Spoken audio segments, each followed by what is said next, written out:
Bab 5. Rencana untuk berpisah dengan orang tua gagal total. Surti meminta waktu pada suaminya hingga bapaknya pulih. Seburuk apapun perlakuan orang tua, seorang anak tak akan tega meninggalkannya dalam keadaan kurang baik. Tolong mas, sampai bapak kembali sehat. Setelah itu kita langsung keluar dari sini, ucap Surti sambil terisak. Melihat istrinya bermuram durja, hati Tejo menjadi tak tega. Mungkin Allah ingin aku lebih bersabar, batinya. Bismillah, semoga kuat. Pagi hari di kediaman Mak Dami. Sur, hari ini ibu mau berkunjung ke rumah adikmu. Mak Dami berbicara sambil menyiapkan barang-barang yang akan dibawa ke rumah anak bungsunya. Udah lama ibu gak kesana, lanjut Mak Dami tanpa melihat lawan bicaranya. Surti yang sedang menyapu terdiam sejenak, kemudian memperhatikan ibunya yang sedang berkemas. Mau diantar sama siapa, Bu? Tanya Surti memastikan. Setelah itu ibu muda itu mempercepat kegiatannya, mengambil pengki dan membersihkan sisa-sisa kotoran. Kemudian bergegas ke belakang untuk membuang sampahnya. Sama Wati saja, nanti setelah dia selesai membersihkan kamar. Kamu gak apa-apa kan di rumah sendirian? Sahut Mak Dami. Wanita paruh baya itu menghentikan kegiatannya, kemudian menatap sejenak pada putri tertuanya yang sedang melangkah menuju tempat mencuci piring. Ada kekhawatiran di sorot mata senjanya. Setelah mencuci tangan, Surti pun membantu ibunya berkemas. Dengan cekatan dia memasukkan beras ke karung berukuran 25 kilo, mengikat kacang panjang yang tadi dipetiknya dari kebun belakang. Paling nanti sore juga sudah pulang. Kalau badanmu lemas, bawa tidur aja. Semua pekerjaan udah dikerjakan sama Wati, lanjut Mak Dami. Wanita bertubuh langsing itu menghela napas panjang. Saat ini hatinya sedang galau. Sebenarnya dia sangat berat meninggalkan suaminya yang sedang sakit. Namun dia juga kepikiran dengan Murti yang tengah hamil tua. Menurut perhitungannya sekarang sudah memasuki masa HPL.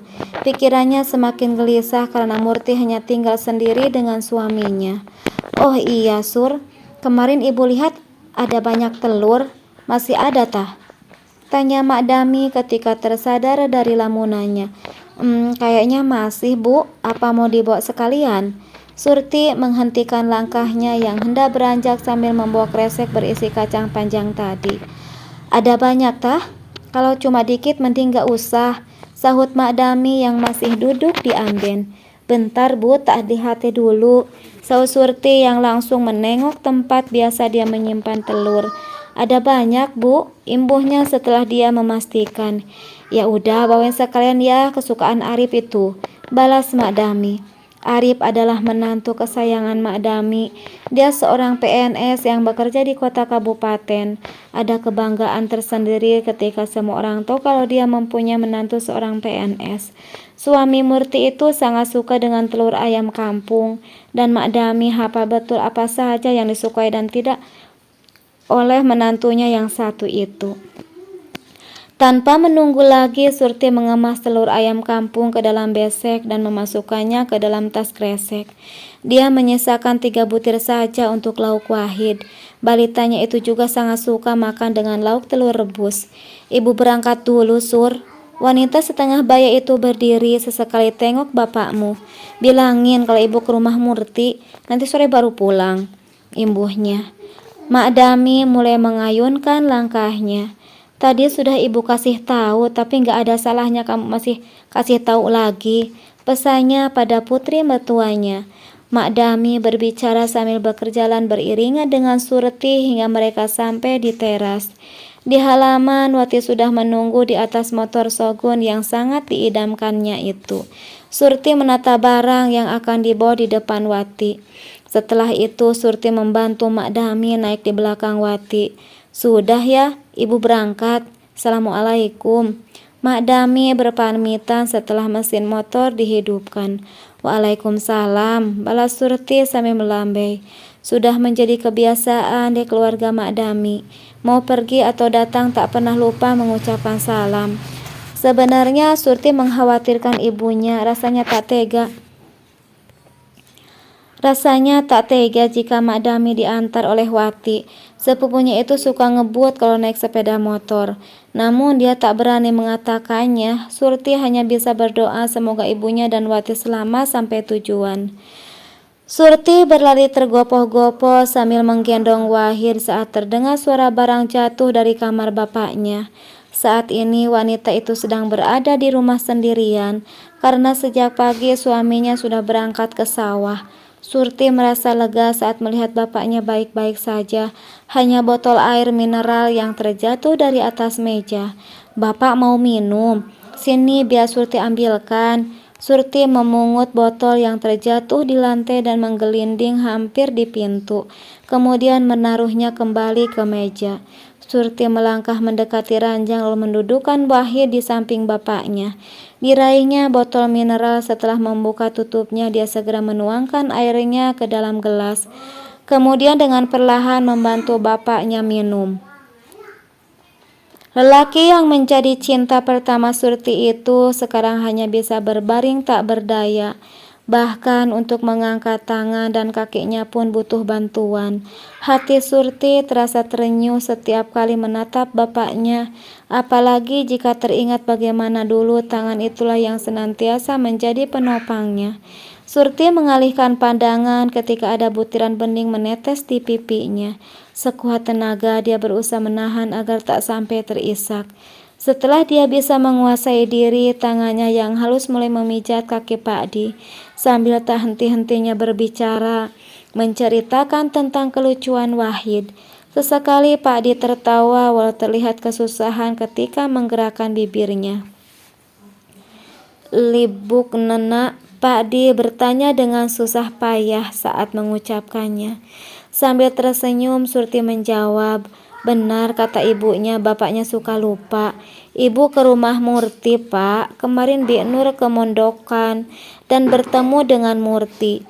Dia berpesan katanya ibu disuruh main ke sana." "Lahi," tanya Pakdi lagi. "Belum, Pak, tapi sudah saatnya, tinggal tunggu waktunya saja," jawab Surti sambil menatap lembut pahlawannya itu.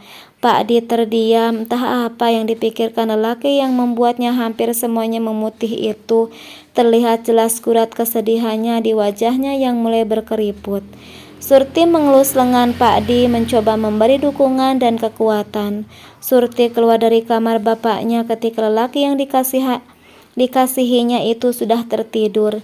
Dipandanginya wajah lelaki yang telah mengukir jiwa raganya itu. Badannya berisi karena memang cukup gizi, namun beliau tak ubahnya seperti bayi. Wanita yang sedang mengandung itu menghela napas, tak terasa ada yang menetes di pipinya. Lekas Surti keluar dari kamar Pakdi agar isak tangisnya tak mengganggu istirahatnya. Sore menjelang, Tejo sudah rapi memakai kaos dan sarung. Kebiasaan setiap lelaki yang ada di kampung. Kemudian mereka akan duduk di teras rumah sambil ditemani segelas kopi. "Mas, ini," ucap Surti sambil memberikan Wahid padanya. Anak bapak sudah wangi, sudah ganteng," puji Tejo sambil menyambut putranya. Kemudian lelaki itu bertubi-tubi mencium balitanya. "Wahid, sama bapak dulu ya, ibu mau merawat kakek dulu," pamit Surti sambil mencium sekilas pipi tembem putranya. Setelah itu dia bergegas kembali masuk ke rumah.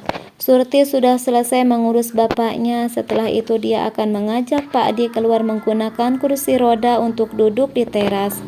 Sesekali seseorang yang lewat menghampiri Pakdi, mereka akan berbincang sebentar, menanyakan kabar atau hanya sekedar menyapa. "Ibu kok belum pulang ya, Mas?" Surti mulai mencemaskan Mak Dami karena tak kunjung datang. Bahkan dia juga berpikir yang tidak-tidak. Membuat wanita berwajah manis itu berjalan mondar-mandir di dalam rumah. Astagfirullah, Surti beristighfar karena telah berpikir buruk. "Kamu kenapa sih, Dik? Mondar-mandir kayak setrikaan?" goda suaminya. "Jam segini kok ibu belum pulang ya, Mas? Apa Murti sudah lahiran atau?" Surti tak melanjutkan bicaranya dan mengusap wajahnya dengan kasar. "Astagfirullah, Berkali-kali dia beristighfar. Surti benar-benar mengkhawatirkan ibunya. Tejo meminjam motor Budi untuk menyusul Mak Dami, karena sampai Isa mertuanya itu belum pulang ke rumah. "Hati-hati Mas," pesan Surti pada suaminya yang sudah bersiap untuk pergi. "Siap, Dik," sahut Tejo sambil bersikap hormat. Setelah itu dia mulai melajukan motor yang dikendarainya. Perjalanan ke rumah Murti tidak terlalu lama. Murti tinggal di kota kecamatan, jaraknya tidak terlalu jauh. Bisa ditempuh dalam setengah jam perjalanan, itu pun kalau tidak ngebut. Sampai di rumah Murti, Tejo tak menemukan siapapun. Rumah bergaya minimalis itu tertutup rapat. Tejo pun hendak balik dan bersiap menjalankan motornya ketika ada seseorang menghampirinya, mengatakan kalau Murti sudah melahirkan dan sekarang berada di rumah sakit bersalin. Lelaki itu ikut merasa bahagia karena ponakannya sudah lahir. Dia memutuskan pergi ke rumah sakit karena ingin melihat anak Murti. "Ruang Dahlia 6B, lurus saja, nanti ada pertigaan belok kiri. Ruangannya ada lantai atas," penjelasan seseorang resepsionis saat Tejo menanyakan ruangan pasien bernama Murti. "Iya, terima kasih Mbak," ucap Tejo sambil berlalu. Belum juga Tejo menemukan ruangan di mana Murti dirawat, dia dikejutkan dengan panggilan yang menyebut namanya.